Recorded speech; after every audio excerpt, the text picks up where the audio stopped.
It won on racetracks as diverse as Silverstone and the Nürburgring, and it was the rally car to beat on both tarmac and the loose, on both special stages and long-distance marathons. It was a game changer, a car perfectly in tune with its era. It is the Ford Escort, 50 years on.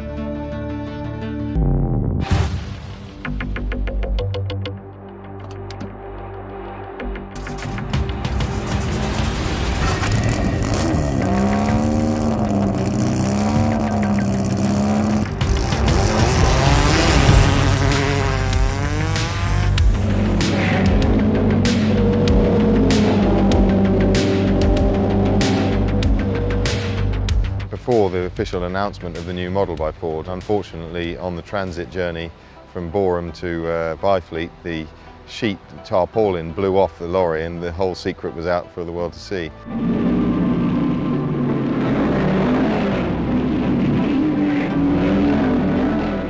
It was a really trend-setting car, both in motorsport and in the popular imagination. It has an unusual sliding strut arrangement on the front axle, and then at the rear there's a Watts linkage and torsion bar.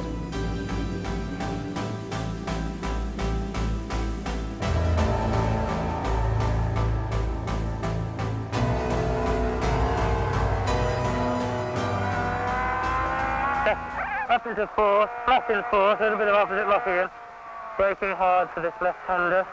Stay out a bit, tightens up a lot here.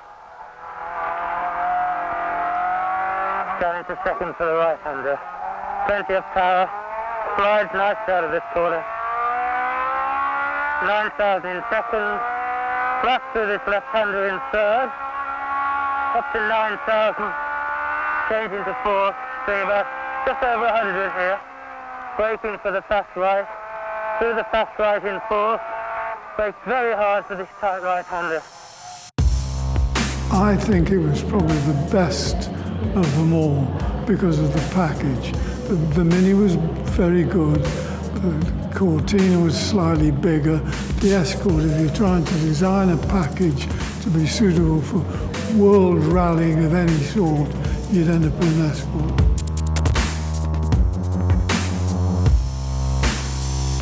Dad's sort of timing into rallying and the timing of the Escort into rallying, they sort of came together at the right point, and it was kind of a bit of a match made in heaven, really.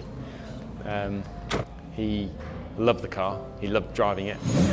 I remember one of his quotes was he loves going berserk in a Mark I Escort.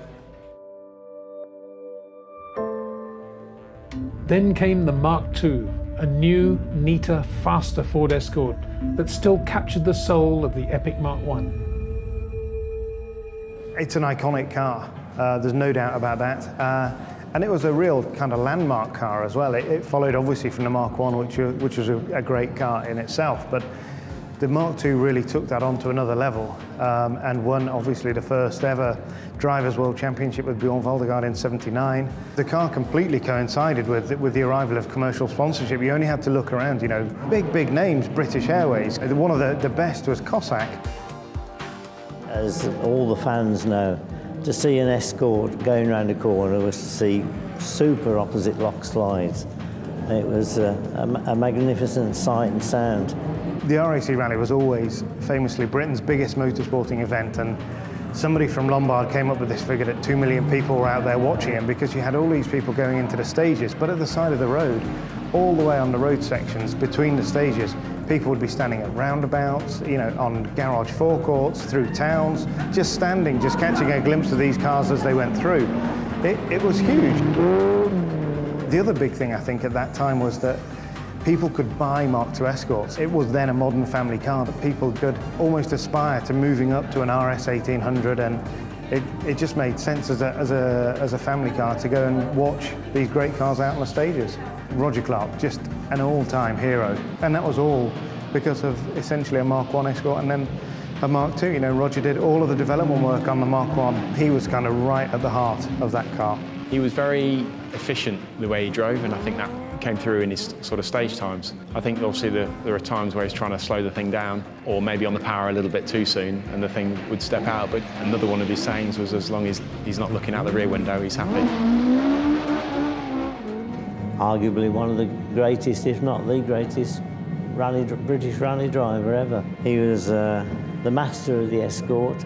He was a great person to know, very buoyant, good fun, very hard driver, and not a man to be crossed. He wasn't effusive, but the way he related to people. I was at a motor club function not long ago and said, how would you describe the spirit of rallying? Roger Clark sideways in an Escort.